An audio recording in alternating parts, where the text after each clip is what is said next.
India में female जनता के लिए बनाई गई मूवीज कभी चल ही नहीं सकती। इस बात को प्रूव करने के लिए मेरा फेवरेट एग्जांपल है 2017 में अलंकृता श्रीवास्तव द्वारा डायरेक्ट करी गई मूवी लिपस्टिक अंडर माय बुर्का। इस मूवी में 4 औरतों की कहानी बताई है, जिनमें रेहाना एक रेबेल है, अपनी कंजर्वेटिव मुस्लिम फैमिली के अगेंस्ट में जो उस पर बहुत सारे सोसाइटल रिस्ट्रिक्शन लगाती हैं, और स्मोकिंग, ड्रिंकिंग, वेस्टर्न म्यूजिक सुनकर चोरी कर वो अपनी फैमिली और सोसाइटी के अगेंस्ट रिबेल करती है। शिरीन 3 बच्चों की माँ है जो अपने हस्बैंड द्वारा सिर्फ एक सेक्सुअल ऑब्जेक्ट की तरह ट्रीट करी जाती है। लीला एक यंग ब्यूटिशियन जो वेडिंग प्लानर बनना चाहती है और अपने मुस्लिम बॉयफ्रेंड के साथ सीक्रेट सेक्सुअल रिलेशनशिप रखती है। और आखिर में उषा बुआ जी एक 55 साल की विधवा जो सालों बाद अपने सेक्सुअल डिजायर को अपने से छोटे उम्र के एडल्ट के साथ फोन रोमांस के जरिए रीडिस्कवर करती हैं। अब तुम समझ गए होगे कि ये मूवी विमेन की सेक्सुअल डिजायर्स को हाईलाइट करने के लिए बनाई गई थी, लेकिन जिस इशू को हाईलाइट करने के लिए मूवी बनाई गई उसी के कारण सेंसर बोर्ड ने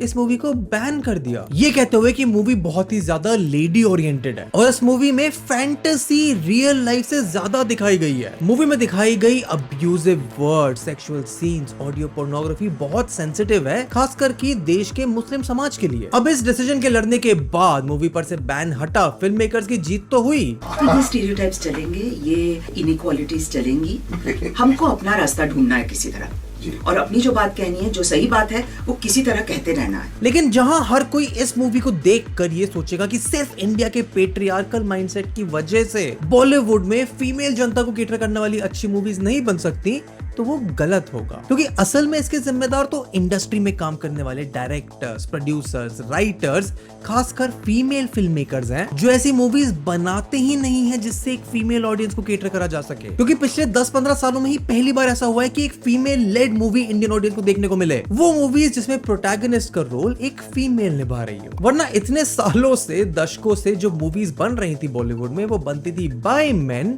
अबाउट मेन, फॉर मेन। लेकिन फीमेल लेड मूवीज जैसे कहानी, इंग्लिश विंग्लिश, पीकू, मैरी कॉम, नीरजा, मर्दानी, मणिकर्णिका, पार्स्ट और बहुत सारी ऐसी मूवीज देखने को मिली है जिन्होंने कई महीनों में बॉलीवुड का सीन चेंज तो कर दिया। बहुत सारी जैसे पीकू, मणिकर्णिका, क्रो ने 100 करोड़ का मार्क भी क्रॉस कर लिया, बॉक्स ऑफिस में बड़ा अच्छा परफॉर्म किया। फिल्म क्रिटिक्स और फिल्म मेकर्स ने बहुत बार खुशी जताई है कि फाइनली फीमेल फिल्म मेकर्स आगे बढ़ के आ रही हैं, जैसे जोया अख्तर, मीरा नायर, गौरी शिंदे, दीपा मेहता, जो आकर इंडिया की फीमेल जनता के बारे में, फीमेल जनता के लिए मूवीज बना रही हैं, बड़े स्क्रीन पर लेकर आ रही हैं। लेकिन इस वीडियो को खत्म करते करते तुम्हें जो सच पता चलेगा वो ये है कि इसका भी कोई फायदा नहीं हुआ है, क्योंकि अगर तुम इन फिल्म मेकर्स की बात से एक लेवल आगे बढ़ोगे, एक्चुअल जनता से सवाल पूछोगे, इंटरनेट पे डिस्कशंस पढ़ोगे, क्योंकि वो जनता जिनके लिए ये मूवीज बनाई जा रही हैं, जिनसे उम्मीद करी जा रही है कि वो फीमेल लेड मूवीज देखे, वो ही इन मूवीज को देखना नहीं चाहते।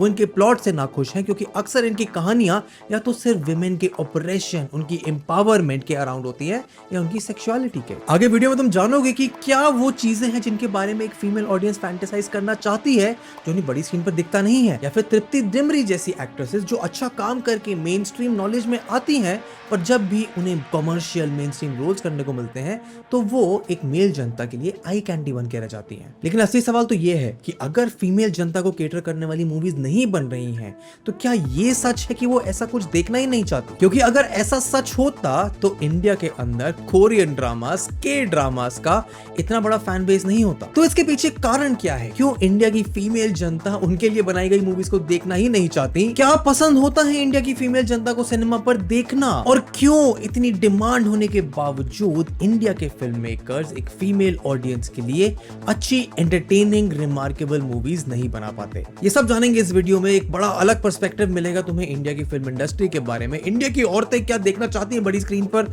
उसके बारे में। ऐसी वीडियोस हम हर हफ्ते तुम्हारे लेके आते हैं। चैनल को सब्सक्राइब करो, वीडियो को लाइक करो, एंड हाउ समझते हैं कि फीमेल सेंट्रिक मूवीज क्यों फीमेल ऑडियंस को अट्रैक्ट नहीं कर पाती। अब सच ये है कि मूवीज में फीमेल्स का रिप्रेजेंटेशन या फिर अंडर रिप्रेजेंटेशन सिर्फ इंडिया की प्रॉब्लम नहीं है, ऑलमोस्ट हर इंडस्ट्री में कहानी है, जिसके कारण मूवीज में एक एक्ट्रेस का रोल कई हद तक एक मेल ऑडियंस को कैटर करने के लिए रह जाता है। कई मायनों में मूवीज में एक्ट्रेसेस या तो मेल प्रोटैगनिस्ट की स्टोरी आर्क को बढ़ावा देने के लिए, सपोर्ट देने के लिए यूज होती है, या फिर एक सेक्सुअल ऑब्जेक्ट की तरह। अब ये प्रॉब्लम इतनी बढ़ गई थी कि इसको समझाने के लिए फिल्म मेकर्स को और ऑडियंसेस को अलग अलग जगह से इंटरनेशनल मूवी टेस्ट सामने आए। जाए, ताकि ये इंश्योर करा जा सके कि एक फीमेल एक्टर का रोल मूवी में सिर्फ सपोर्टिंग एक्टर का या फिर एक ऑब्जेक्ट की तरह ना हो। जैसे बेगडेल टेस्ट, जिसके 3 रूल्स हैं कि फिल्म में एटलीस्ट 2 नेम्ड वुमेन कैरेक्टर होने चाहिए, उन वुमेन कैरेक्टर्स के बीच में कॉन्वर्सेशन होनी चाहिए, और ये कॉन्वर्सेशंस मूवी में आदमी कैरेक्टर के बारे में नहीं होनी चाहिए। And you will be surprised to know कि 2022 के एक डेटा के अकॉर्डिंग सिर्फ 47% मूवीज ही बेगडेल टेस्ट को पास कर पाई हैं। मतलब बाकी की जज करी हुई 57% मूवीज में ये 3 बेसिक कैटेगरीज, ये 3 प्लॉट के क्राइटेरियाज भी मीट नहीं होते थे। इंडिया की बात करें तो स्त्री, जो एक बहुत पॉपुलर मूवी है, एक फीमेल सेंट्रिक मूवी होने के लिए जानी जाती है, वो तक इस टेस्ट को पास नहीं कर पाएगी, क्योंकि पूरी मूवी स्त्री के कैरेक्टर के अराउंड नहीं, राजकुमार राव के कैरेक्टर के अराउंड ज्यादा है। ऐसा ही एक और रिकॉग्नाइज्ड टेस्ट है ये जानने के लिए कि मूवी में फीमेल कैरेक्टर की वर्थ कितनी है। It's called the sexy lamp test. इस टेस्ट के मुताबिक किसी भी मूवी में अगर लीड फीमेल एक्टर को हटाकर एक सेक्सी लैम्प रख दिया जाए एंड इससे मूवी के प्लॉट पर ना के बराबर असर हो, तो वो मूवी फेल कर गई है एक फीमेल एक्टर को अच्छे से प्लॉट में, कहानी में, स्क्रीन पे रिप्रेजेंट करने में। इंडिया की मूवीज की बात करें तो राउडी राठौर, दबंग, हॉलीडे जैसी मूवीज में सोनाक्षी सिन्हा के लीड कैरेक्टर को हटाकर अगर एक सेक्सी लैम्प रख दिया जाए तो भी मूवी के प्लॉट में कोई खास फर्क नहीं पड़ेगा। चलो ये तो मसाला कमर्शियल मूवीज की बात हो गई। अगर हम विमेन लेड मूवीज की ही बात करें, जैसे English Vinglish, thank you for coming, Veere Di wedding, Pink, पार जैसी मूवीज, तो वो तो इन दोनों टेस्ट को पास कर जाएंगी, क्योंकि ये मूवीज सेंटर्ड ही विमेन की कहानियां, उनके रिप्रेजेंटेशन, उनके ट्रॉमा के बारे में। लेकिन अगर इन्हीं मूवीज को एलन विलिस टेस्ट से गुजारा जाए, ये फेल कर जाएंगी। इस टेस्ट के अकॉर्डिंग मूवी के फीमेल कैरेक्टर्स के अंदर एस्पिरेशंस होनी चाहिए जो उनके रोमांटिक इंटरेस्ट और मटेरियल ड्यूटी से अलग हो। ऐसी मूवी है थैंक यू फॉर कमिंग, जिसमें कहानी है कनिका की, जिसका सबसे बड़ा इशू है कि उसको ऑर्गेज़म नहीं आता। सेक्स रिलेटेड इश्यूज के अलावा फिर बहुत सारी मूवीज सिर्फ विमेन के इश्यूज को हाईलाइट करने में निकल जाती हैं। जैसे इंग्लिश विंग्लिश में श्रीदेवी की कैरेक्टर को इमोशनल वायलेंस झेलते हुए दिखाया जाता है और इंग्लिश को ऐसा टूल दिखाया जाता है जिसको सीखकर उसको समाज में इज्जत मिलती है और वो एम्पावर होती है। घर में नहीं पढ़ सकती? तुम पढ़ाओगी मुझे इंग्लिश लिटरेचर? या फिर पिंक जो कंसेंट के इशू को हाईलाइट करती है, या फिर टॉयलेट, पैडमैन जैसी मूवीज लोगों को अवेयर करती हैं विमेन के हाइजीन और जेनिटल इश्यूज के बारे में। अब इंपॉर्टेंट बात यह है कि ये सारी मूवीज अच्छी हैं, समाज में विमेन को एम्पावर करती हैं, लेकिन ये सारी मूवीज फीमेल लाइफ की सिर्फ एक एस्पेक्ट को केटर कर पाती हैं। अगर अभी भी समझ नहीं आ रहा है तो एक एग्जांपल लेते हैं। 2010 से 2020 में आयुष्मान खुराना की बहुत सारी ऐसी मूवीज आई जो मेल्स की सोसाइटी में उनकी प्रॉब्लम्स को हाईलाइट करती हैं। जैसे शुभ मंगल सावधान मेल इरेक्टाइल डिसफंक्शन का इशू डिस्कस करता है, शुभ मंगल ज्यादा सावधान में गे एक्सेप्टेंस और इक्वल राइट्स पर बात करी है, बाला में हेयर लॉस और रिसीडिंग हेयरलाइन के इशू दर्शाया है। अब ये मूवीज मेल इश्यूज को केटर भी करती हैं, समाज को ऐसे सेंसिटिव टॉपिक से बहुत लाइट वे में फेमिलियर कराती हैं, मेन को एम्पावर भी करती हैं और कमर्शियली और क्रिटिकली दोनों तरह से सक्सेसफुल भी रही हैं। लेकिन क्या हो अगर सिनेमा में शाहरुख, सलमान, आमिर, रणबीर कपूर, प्रभास की मसाला कमर्शियल एंटरटेनमेंट वाली मूवीज को हटाकर सिर्फ सोशल मैसेज वाली मूवीज या फिर भाग मिल्खा भाग टाइप की डॉक्यूमेंट्रीज, बायोपिक्स बनाई जाए तो क्या मेल ऑडियंस की एंटरटेनमेंट की नीड बॉलीवुड फिर भी पूरी कर पाएगा? क्योंकि अगर तुम अब ये पर्सपेक्टिव से फीमेल्स के लिए बनने वाली मूवीज को देखो तो बॉलीवुड उनके लिए हमेशा से सिर्फ यही करता आया है, एंटरटेनमेंट या फिर एक अच्छी कहानी के नाम पर फीमेल ऑडियंस के पास पिछले 10 सालों में सिर्फ मैरी कॉम, शकुंतला देवी, गंगूबाई काठियावाड़ी जैसी बायोपिक्स या फिर सेक्सुअल डिजायर, अवेयरनेस या फिर फीमेल ट्रॉमा को एड्रेस करने वाली मूवीज ही एग्जिस्ट करती हैं। फीमेल ऑडियंस के लिए रियलिस्टिक सिनेमा, एम्पावर करने वाला सिनेमा वाले एस्पेक्ट को तो केटर कर दिया जाता है, लेकिन एस्केपिज्म का एक बहुत बड़ा एस्पेक्ट उन मूवीज में बिल्कुल मिसिंग है जिसकी डिमांड फीमेल ऑडियंस कर रही है। एस्केपिज्म मतलब रियल लाइफ, रोजमर्रा की जिंदगी से एक ऐसा डाइवर्जन जो आप मूवीज के थ्रू अपनी लाइफ में चंद घंटों के लिए देख सकते हो। तो फिर अब सवाल यह है कि क्यों फिर अक्सर सिर्फ एक मेल ऑडियंस के लिए ये एस्केपिज्म देखा जाता है सिनेमा में, एंड फीमेल फिल्म मेकर जो अपने जेंडर को समझती हैं, उनकी पसंद नापसंद इंटरेस्ट को जानती हैं, वो भी क्यों ऐसी मूवीज नहीं बना पाती जो इस फीमेल ऑडियंस को बहुत अच्छे से केटर करे। बॉलीवुड में जितने समय से commercial cinema, main stream cinema चलता आ रहा है, उससे भी पहले से एक पैरेलल सिनेमा एग्जिस्ट करता है। जैसे इंडिपेंडेंस के समय पर मूवीज नेशनलिज्म पर बनाई जाती थी जो देश के हालातों पर निर्भर करती थी, एंड इंडिपेंडेंस से लेकर अब तक भी रियलिस्टिक सिनेमा ने अपनी जगह समाज में बनाई हुई है, लेकिन वो जगह बहुत छोटी है और ज्यादातर जनता वो रियलिस्टिक सिनेमा रोज रोज देखना पसंद भी नहीं करती है। एंड उस रियलिस्टिक सिनेमा के साथ साथ ही इंडिया के फिल्म मेकर्स ने अपनी ऑडियंस को मूवीज के माध्यम से एस्केपिज्म रीजन दिया। हर दशक राजेश खन्ना, अमिताभ बच्चन, तीनों खान जैसे सुपरस्टार्स मिले। हर दशक बॉलीवुड में अलग अलग एराज जैसे romantic era, angry young man era, family drama के एराज आए। लेकिन गौर दिया जाए तो ये सारे सुपरस्टार्स, ये सारे एराज ऑफ सिनेमास सिर्फ एक मेल ऑडियंस को केटर करते थे। जैसा अमिताभ बच्चन की 70s और 80s की एंग्री यंग मैन वाली मूवी में किसी भी फीमेल एक्टर का कोई सिग्निफिकेंट रोल नहीं होता था। बहुत सारी बॉलीवुड मूवीज में एक फीमेल एक्ट्रेस को सिर्फ ऑब्जेक्टिफाई करा गया है ताकि उसको देखने वाली मेल जनता खुश हो सके। तो इससे पहले हम ये समझे कि फिल्म मेकर्स फीमेल ऑडियंस को केटर क्यों नहीं कर पाते। उसके लिए ये समझना पड़ेगा कि ये फिल्म मेकर्स मेल ऑडियंस को केटर करते कैसे। मूवीज को मेल ऑडियंस के लिए कैसे बनाया जाता है, उसके लिए गेज का कॉन्सेप्ट समझना बहुत जरूरी है। अब लिटरली गेज का मतलब तो देखना होता है, लेकिन साइकोलॉजिकली इसका मतलब और गहरा है। गेज कई मायनों में एक साइकोलॉजिकल सिंबल है ऑफ पावर, जिसमें जो इंसान गेज कर रहा है, देख रहा है किसी ऑब्जेक्ट को, उसको उस ऑब्जेक्ट से सुपीरियर माना जाता है। जैसे मेडिकल केस, जिसमें ये माना जाता है कि एक मेडिकल प्रैक्टिशनर के पास ज्यादा पावर होती है अपने पेशेंट से। उनके पेशेंट्स उनके लिए एक ऑब्जेक्ट होते हैं जिनको वो डायग्नोस करते हैं, उनको ट्रीट करते हैं। या फिर एक अमीर रिच गेस, जिससे ये दर्शाया जाता है कि समाज में गरीब लोग अमीर लोगों के लिए ऑब्जेक्ट होते हैं। उनके पास एक पावर होती है, हायर स्टेटस होता है, जिससे उन्हें प्रिविलेज मिलती है। कॉलोनियल गेस जो ब्रिटिशर्स इंडियंस पे करते थे, जहां वो अपने आप को इंडियन से सुपीरियर मानते थे। ऐसे ही मूवीज में होती है द मेल केस, जहां पे मेल ऑडियंस जो प्रीडोमिनेंटली इंडिया में सिनेमा देखने जाते हैं, उनके लिए स्क्रीन पर दिखाया जाने वाला कोई भी कैरेक्टर, स्पेशली फीमेल्स, एक ऑब्जेक्ट होता है। अब गेज के इस कॉन्सेप्ट को एक साइकोलॉजिस्ट जैक लिकान ने पॉपुलराइज करा था। उन्होंने बताया था कि एक इंसान की गेज सिनेमा नहीं है। हर इंसान के बचपन में एक स्टेज आता है जिसको वो मिरर स्टेज कहते हैं। इस स्टेज में एक इंसान, एक बच्चा पहली बार अपने आप को मिरर में देखकर इस बात से अवेयर होता है कि उसकी खुद की बॉडी भी एक ऑब्जेक्ट है सामने वाले इंसान की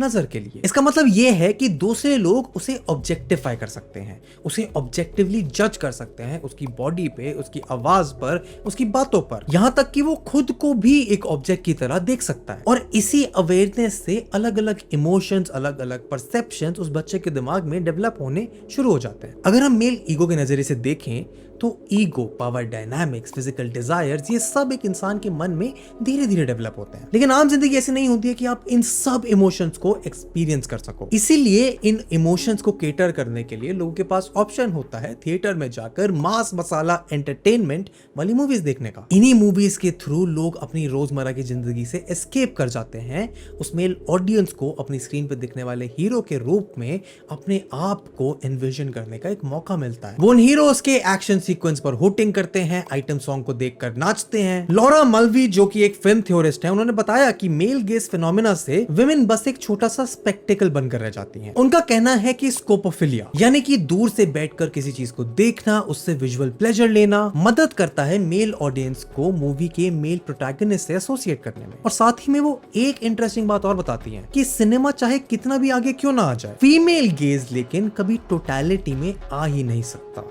लेकिन ऐसा क्यों है? मूवीज और खासकर इंडियन मूवीज क्यों सिर्फ एक मेल ऑडियंस को केटर करने के लिए बनती हैं?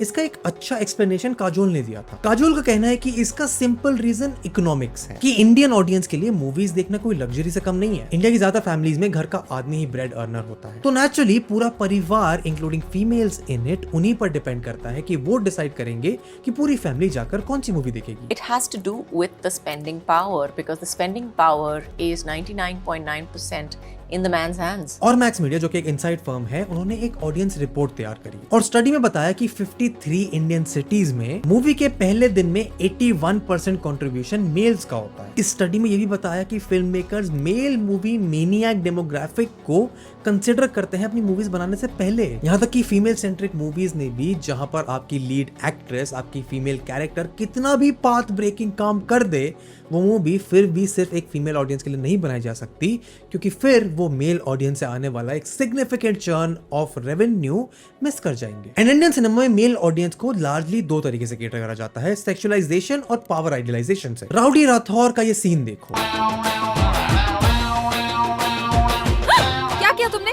शर्म नहीं आती? तुम्हारी कसम मैंने अपने हाथ को रोकने की बड़ी कोशिश की लेकिन ये माना ही नहीं। कैमरा एंगल से लेकर सॉन्ग बीट्स और अक्षय कुमार के एक्सप्रेशन सोनाक्षी के कैरेक्टर को सिर्फ सेक्सुअल ऑब्जेक्ट की तरह ट्रीट कर रहे हैं। वहीं पर आइटम नंबर सॉन्ग जैसे शीला की जवानी, जलेबी बाय, मुन्नी बदनाम हुई, फेविकॉल से चिकनी चमेली के लिरिक्स, डांस कोरियोग्राफी सिर्फ इस कदर होती है ताकि मेल ऑडियंस को कैटर करा जा सके। ये सेक्सुअलाइजेशन के मेथड्स इतने पावरफुल है कि इन्होंने एक टाइम पर पूरे बॉलीवुड को डूबने से बचाया था। जैसे बॉलीवुड में 1980s के टाइम पर एक डार्क पीरियड आया था जब देश में VCRs बहुत पॉपुलर होने लगे थे और जनता ने थिएटर जाना बंद कर दिया था क्योंकि पायरेसी से मूवीज आराम से मिल जाती थी। उस समय राज कपूर ने गानों में सेमी न्यूडिटी इंट्रोड्यूस करी जिनको देखने के लिए मेल जनता वापस से थिएटर में भाग गई, जिसके बाद बी ग्रेड मूवीज का सिलसिला शुरू हो गया। मेल ऑडियंस को कैटर करने के लिए अलग अलग टेक्निक का इस्तेमाल करा जाता था, जैसे की होल टेक्निक, जहां मूवी में दिखाए जाने वाले सेक्स सीन्स को एक की होल के थ्रू फोटोग्राफ करा जाता था ताकि मेल व्यूअर्स को वायरिस्टिक सेटिस्फैक्शन मिले। एंड दूसरा तरीका मेल ऑडियंस को कैटर करने का, पावर आइडियलाइजेशन। आपकी मूवी का मेल प्रोटैगनिस्ट जिससे मेल ऑडियंस सबसे ज्यादा एसोसिएट करती है उसको अनरियलिस्टिक लेवल पर पावर दी जाती है। दीवार, जंजीर जैसी पुरानी मूवीज से लेकर वांटेड, दबंग, पठान, एनिमल मेल ऑडियंस को मौका देती हैं इन प्रोटैगनिस्ट से आइडियलाइज करने का। लेकिन वहीं फिर अगर फीमेल गेज की बात करें तो क्या फिल्म मेकर्स ने ऐसी मूवीज बनाई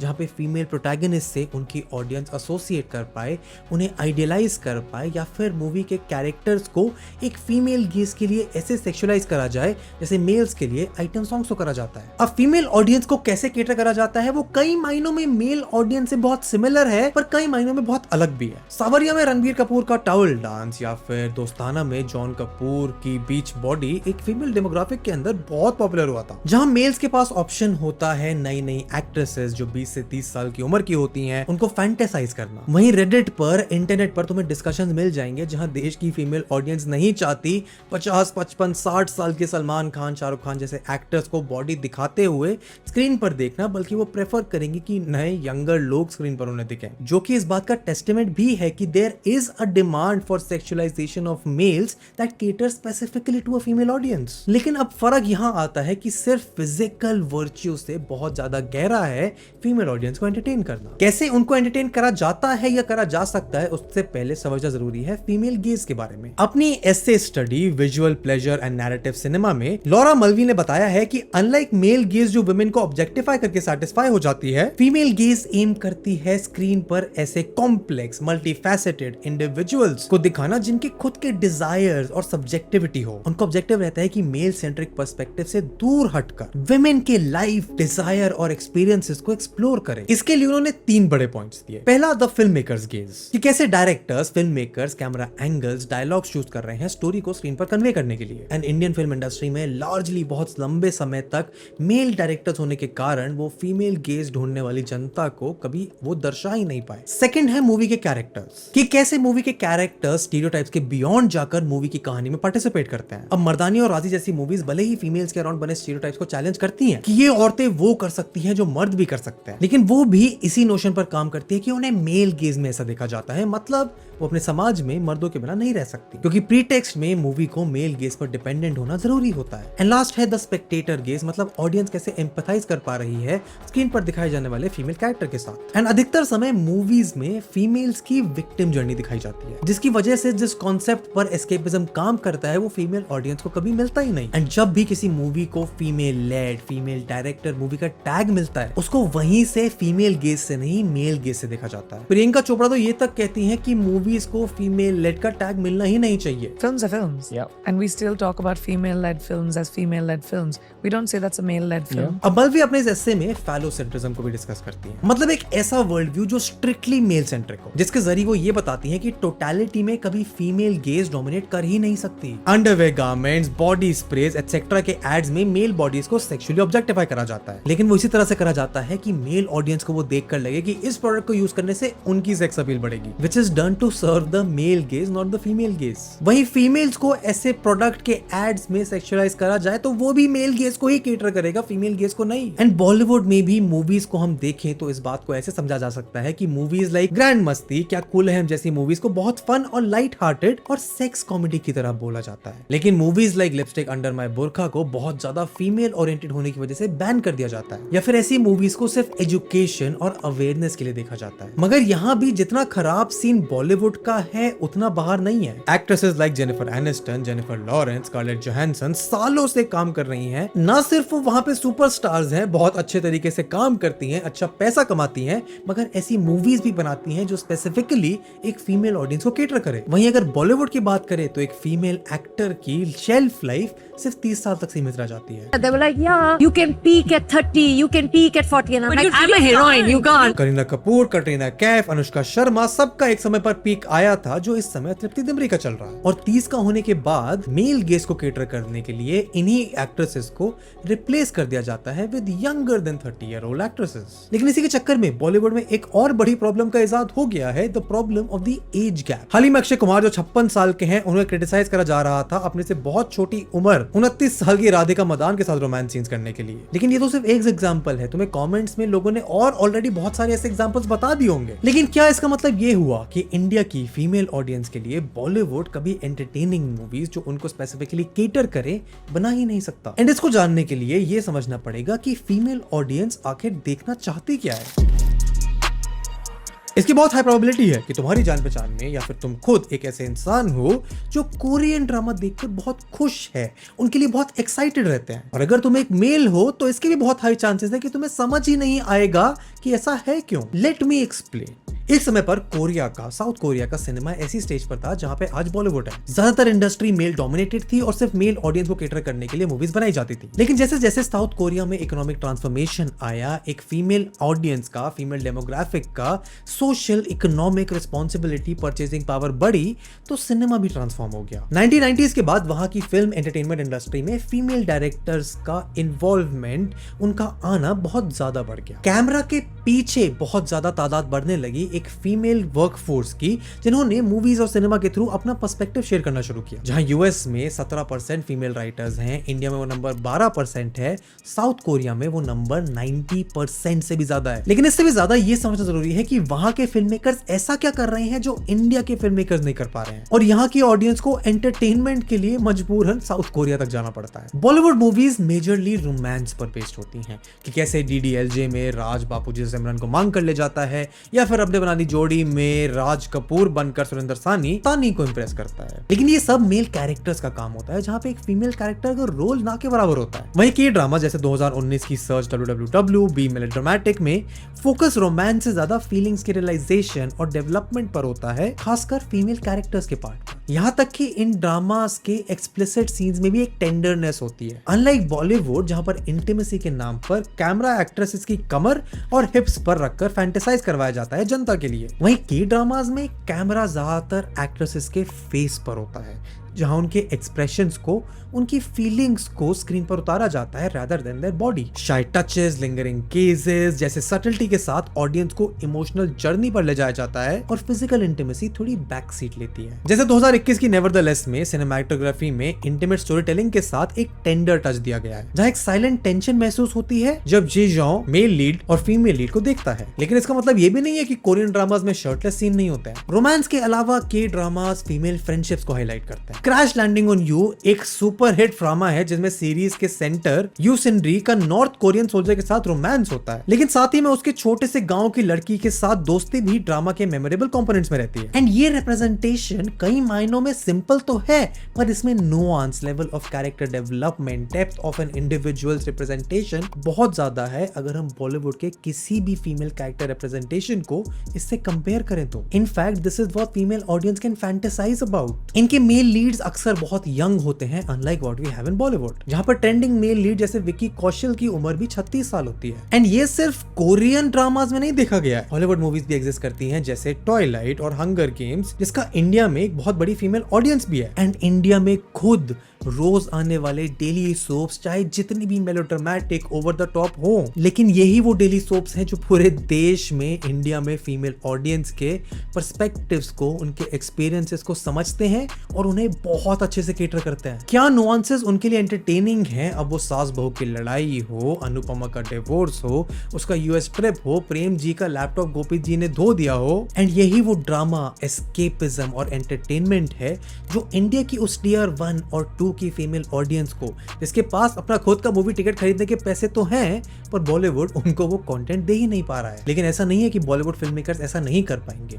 इनफैक्ट ऐसे बहुत सारे मेल फिल्म मेकर्स हैं जो इस नुआंस को समझ रहे हैं और फीमेल ऑडियंस को केटर भी कर रहे हैं। ओटीटी प्लेटफॉर्म्स पर आए काफी सारे वेब सीरीज और सीरियल कई बार दोनों ऑडियंस को केटर करते हैं, एंड इसका बहुत बड़ा कारण है female writers, directors, film makers, producers जो वेब सीरीज में ओटीटी स्पेस में आपको ज्यादा भारी मात्रा में देखने को मिलता है। गजल धालीवाल की लिखी गई मिसमैच्ड इस बात को अच्छे से प्रूव कर पाती है कि ऑडियंसेस खासकर फीमेल्स और फीमेल लीड को किस नजरिए से देखना पसंद करती हैं। लेकिन सिर्फ ओटीटी ही नहीं, बॉलीवुड में मूवीज जैसे क्वीन, जहां कंगना रनौत की कैरेक्टर अकेले अपने हनीमून पर निकल पड़ती है और अपने तरह से दुनिया को एक्सप्लोर करती है, वहीं डियर जिंदगी में आलिया भट्ट के कैरेक्टर मेंटल इश्यूज से गुजरता है। ऐसे इश्यूज जो सिर्फ इसलिए नहीं है कि वो वुमेन है, एंड ये सैडली कुछ चुनिंदा ही एग्जांपल्स हैं जो फीमेल ऑडियंस की उस डिमांड को केटर कर पाती हैं जो ज्यादातर फिल्म मेकर्स अपनी मूवीज के थ्रू नहीं कर पा रहे हैं। मगर सच बात तो ये भी है कि फीमेल ऑडियंस को केटर करने के लिए एक फीमेल सेंट्रिक मूवी होना भी जरूरी नहीं है। जैसे यश राज चोपड़ा ने ऐसी बहुत सारी मूवीज निकाली हैं, लाइक चांदनी, सिलसिला, वक्त, इत्तेफाक, जहां भले ही movies out and out female centric movies ना हो, लेकिन मूवी में दिखाए गए फीमेल कैरेक्टर्स मूवी की कहानी में, प्लॉट में बहुत इंपॉर्टेंट रोल और इन्फ्लुएंस रखती हैं। अब ऐसा होने का बहुत बड़ा कारण तो ये भी है कि यश चोपड़ा की वाइफ पैमेला उनके साथ उनके मूवी बनाने के दौरान बहुत ज्यादा प्रेजेंट थी। उनकी प्रेफरेंसेस को, उनके पर्सपेक्टिव्स को यश चोपड़ा अपनी मूवीज में बहुत अहम रोल देते थे। अब यश चोपड़ा की कहानी जानने के लिए तो हमारी ये वीडियो देख ही सकते हो। And biopic, social message for women वाली मूवीज तो बनती रहेंगी क्योंकि वो सिनेमा में, बॉक्स ऑफिस में अच्छे से परफॉर्म भी करती हैं। लेकिन जब तक इंडिया के फिल्म मेकर्स इंडिया की फीमेल ऑडियंस की एस्केपिज्म वाली डिमांड को केटर नहीं कर पाएंगे, तब तक अनफॉर्चुनेटली ये फीमेल लेड मूवीज का कर्ज बॉलीवुड पर बना रहेगा। बाकी तो मुझे कौन से बताओ कि तुम्हारी नजर में ऐसी कौन सी मूवी है जो बॉलीवुड की फीमेल ऑडियंस को अच्छे से केटर करती है, या फिर हमेशा के लिए उन्हें सिर्फ कोरियन ड्रामास पर निर्भर रहना पड़ेगा। यहाँ पे पूरी एक प्लेलिस्ट है ऐसी वीडियोस की जिसको तुम चेकआउट कर सकते हो। चैनल को सब्सक्राइब करो, वीडियो पसंद आई तो उसको लाइक करो, कमेंट्स में अपने विचार मुझे बताओ, and I will see you in the next one. Good bye.